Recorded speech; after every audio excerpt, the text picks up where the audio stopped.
बचपन के प्रेमी मनोहर और मंदिरा ने शादी के बाद एक दिन कसम खाई कि वो एक दूसरे से कभी दूर नहीं जाएंगे, मौत के बाद भी साथ रहेंगे। ये उनका रक्त वचन था, यानी एक दूसरे का खून बहाकर किया गया वादा। कुछ वर्षों बाद एक भीषण कार दुर्घटना में मंदिरा की मृत्यु हो गई। क्या जीते जी किए गए वादे मौत के बाद पूरे हो सकते हैं? मंदिरा ने कहा था हाँ, लेकिन इस चक्कर में मनोहर की जिंदगी उलट पुलट हो गई। भयभीत और अचंभित मनोहर अपनी जान खुद ले लेता।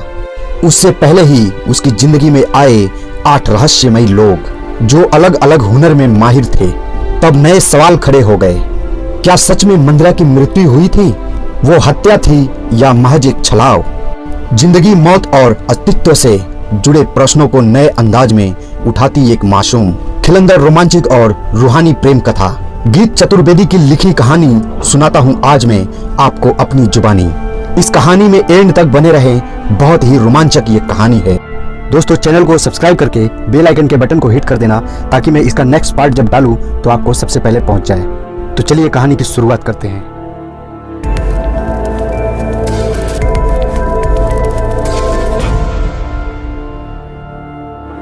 शुरू होती है कहानी यहाँ से, पार्ट 1। मेरा नाम डामर है और मेरी उम्र 30 वर्ष है। मेरा यह नाम पहले नहीं था। एक दिन कुछ ऐसा घटित हुआ कि मैंने अपने जीवन की सबसे अनमोल चीज खो दी। उसके बाद मेरी जिंदगी ऐसे बदली कि बदलती चली गई। जैसे ढलान पर गेंद ढुलकती जाती है, मैं चाहकर भी जिंदगी की गेंद को नहीं रोक पाया। वो मनहूस दिन मेरे जीवन का सबसे बुरा दिन था। मैं उसे आज तक नहीं भूल पाया और शायद मरने के बाद भी नहीं भूल पाऊंगा। घड़ी और कैलेंडरों में वो लेकिन मेरे लिए गुजर नहीं पाया है। मैं अपनी कहानी शुरुआत उसी मनहूस दिन से करता हूँ जब मैंने ईश्वर के भेजे सबसे सुंदर उपहार को अपनी आंखों के सामने खो दिया। दोस्तों, ये कहानी मनोहर सुना रहा है अपनी आप बीती, और आवाज है सुधीर की, यानी कि मैं। कहानी की शुरुआत होता है अब। वो मेरी गलती नहीं थी, लेकिन इस बात से क्या फर्क पड़ता है? कोई जरूरी नहीं कि हम अपनी ही गलतियों से मारे जाएं। जीवन में कई बार हम दूसरों की गलतियों की सजा भुगतते हैं, और सड़क पर गाड़ी चलाते समय तो ये बात बेहतर तरीके से समझ आती है। मैं हमेशा की तरह 40-50 की स्पीड पर था। मेरी हम उम्र, मेरी नूरे नजर, लगते जिगर मेरी जान और मेरी जिंदगी के आसमान का चांद। मंदिरा मेरी बगल में बैठी थी। कार में लव सॉन्ग बज रहा था। वो उसके साथ सुर से सुर मिलाकर गा रही थी। गाते समय उसकी आंखें बंद हो जाती थी। ऐसे मौकों पर किसी तरह अपने शरीर का कोई हिस्सा मेरे शरीर से सटा देती थी। कहती, प्यार एक करंट है, छूने से पास होता है। एक से दूसरे शरीर में, एक से दूसरी आत्मा में बहता है। मैं बिना छुए तुमसे प्यार नहीं कर सकती। उसके छूने में जाने क्या था कि मैं हर बार उसके प्यार के करंट को अपनी पूरी वजूद से गुजरता महसूस करता था। जिस्म का रेसा रेसा जिंदा होने के एहसास से धड़क उठता था। उस रोज भी उसने मुझे छुआ। मेरे पूरी शरीर में कपकपी की लहर दौड़ गई। मुझे कांपते देख वो जोर से हंसने लगी, ऐसे खिलखिलाते हुए जैसे सुपूर्ण पक्षी जन्म मुक्त होकर अपने पंख फड़फड़ाता है। मैंने सिर घुमाकर उसे हंसते हुए देखा। कायनात की सबसे हसीन हंसी।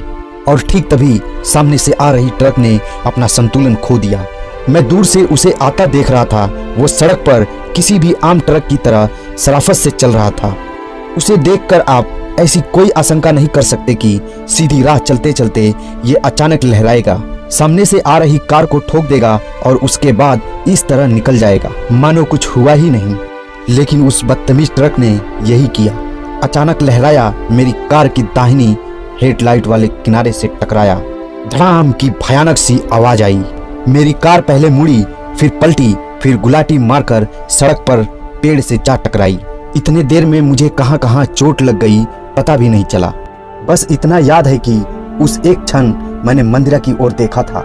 उसका सिर फट गया था, जिससे बहते खून के कारण उसका चेहरा लाल हो गया था। उस समय भी वो बायां हाथ बढ़ाकर मुझे छूने की कोशिश कर रही थी, जैसे प्यार का करंट पास करना चाहती हो। मुझे नहीं पता था कि मैं उसे आखिरी बार देख रहा हूँ, वरना मैं उसे जी भर कर देख लेता। लेकिन ठीक उसी समय मेरी आंखें बंद हो गई और मेरी गर्दन लुढ़क गई। जब होश आया तो मैंने पाया मैंने मंदिरा को सदा सदा के लिए खो दिया है। मुझे अपने बचे रहने पर गहरा ऐतराज और भारी हैरानी थी। मुझे पता भी नहीं था मेरे बदन की जाने कौन कौन सी हड्डियां टूट गई थी। जाने कहां कहां चोट आई थी, जाने कितना दर्द हो रहा था, लेकिन मेरा असली दर्द तो मंदिरा का जाना था। उसके सामने सारे दर्द छोटे थे। मैं अस्पताल के बेड पर किसी जिंदा लाश की तरह पड़ा हुआ था, अपने बचे रह जाने के अफसोस में डूबा हुआ। ये मेरे दुर्भाग्य का चरम था कि मुझे पता भी नहीं चला किस घड़ी डॉक्टरों ने मंदिरा को मृत्यु घोषित किया, किस घड़ी उसका अंतिम संस्कार हुआ, किस तरह उसे दुनिया से विदा किया गया। मैं उसकी जिंदगी में शामिल था और मौत में भी, लेकिन उसके अंतिम वक्त में उसे अंतिम बार नहीं देख पाया। उस दिन मुझे यह बात शिद्दत से महसूस हुई कि जिंदगी का अंतिम पल बता कर नहीं आता। हम सबसे ज्यादा इस बात से डरते हैं, एक ऐसा सच जिसके बारे में हमें पहले से पता नहीं होता। जैसे अपनी पत्नी के साथ ड्राइव करते हुए आप सुनहरे भविष्य की योजना बना रहे हो और ठीक उसी समय मौत आ जाए। ईश्वर करे कि ऐसा किसी के साथ ना हो। मौत आए तो कम से कम सजनी संवरने, अच्छे कपड़े पहनने और अलविदा का आखिरी चुम्बन दर्ज करने की मोहल्लत जरूर दे। मैं रोया, चीखा, चिल्लाया। अस्पताल के उस कमरे को मैंने सिर पर उठा लिया था। मैं हर तरीके से मृत्यु के देवता के विरुद्ध अपना प्रतिरोध दर्ज करना चाहता था।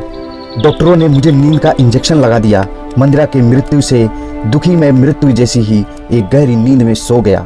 जाने कितनी लंबी नींद, जाने कितना समय गुजर गया था। इस बीच जाने क्या क्या चीजें खत्म हो गई। जब मेरी आंख खुली तो मैं सड़क पर बदहवास दौड़ रहा था। मेरी टूटी हुई हड्डियां जुड़ चुकी थी, पुराने घाव भर गए थे, लेकिन मेरे गाल, पेट और सिर में नए तरह का दर्द हो रहा था, जैसे किसी ने मुझे बहुत मारा हो। दौड़ते दौड़ते मैंने महसूस किया कि मेरा बायां गाल सूजा हुआ था। वहां की त्वचा रह रहकर झंझना रही थी। सांस लेने के लिए मैं एक पल को रुका, लेकिन पीछे से कुत्तों की भौंकने की आवाज तेज होने लगी। गाल और पेट को हाथ से दबाकर मैंने पलट कर देखा। 3 भयंकर जर्मन शेफर्ड दौड़कर मेरी ओर आ रहे थे। अचानक मुझे समझ में आया कि मैं खुद से नहीं दौड़ रहा था, बल्कि मुझे इन कुत्तों ने दौड़ा रखा था।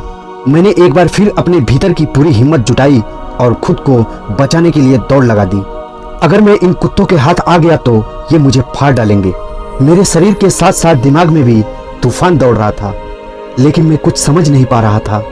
कौन थे वो लोग जिन्होंने मेरे पीछे कुत्ते लगा दिए थे, जिन्होंने मुझे इस तरह पीटा था? क्या मंदिरा की मौत का इन सब के साथ कोई रिश्ता था? क्या उसकी जिंदगी इनमें से किसी धागे से जुड़ी हुई थी?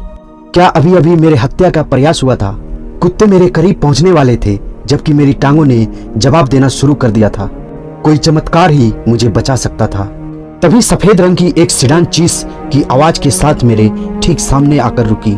मेरी घबराहट कई गुना बढ़ गई थी, ये सोच के कि शायद मेरे कातिलों ने मुझे फिर से पकड़ लिया। मैं रुककर हाँफने लगा। कार का दरवाजा खुला और अंदर से एक चिल्लाती हुई आवाज आई, जल्दी घुसो जल्दी। कुत्ते बिल्कुल मेरे पास आ गए थे। या तो मैं कार में घुसता या खुद को कुत्ते के हवाले कर देता। अंदर से दोबारा आवाज आई और मैं उछलकर कार के दरवाजे में घुस गया। धप की आवाज के साथ दरवाजा बंद हुआ। ठीक उसी समय एक कुत्ते ने कार के गेट पर मुंह मारा, लेकिन एक पल को भी रुके बिना कार हवा से बातें करने लगी। मैं सच में बच गया था। यह किसी चमत्कार से कम नहीं था। जिस आदमी ने मुझे बचाया था वो मेरा फरिश्ता था। मेरी जिंदगी एक बार फिर बदलने वाली थी। दोस्तों, क्या मनोहर बच गया था या फिर किसी जाल में फंस गया था? जानने के लिए नेक्स्ट पार्ट का इंतजार करें। बहुत जल्द ही आपके बीच इसका नेक्स्ट पार्ट यानी कि पार्ट 2 आने वाला है। और दोस्तों, अगर ये वीडियो आपको पसंद आया है तो लाइक ज़रूर कर देना और मेरे चैनल को सब्सक्राइब कर लेना, ताकि जब मैं वीडियो अपलोड करूं तो आपके पास सबसे पहले पहुंच जाए। और कमेंट करके ज़रूर बताना ये कहानी आपको कैसी लगी। क्या मुझे इसका दूसरा पार्ट बनाना चाहिए, हाँ या ना? मुझे कमेंट जरूर करें। और अंत में यही कहना चाहूँगा दोस्तों, कुछ सीखो, कुछ सिखाओ, लाइफ में आगे बढ़ते जाओ।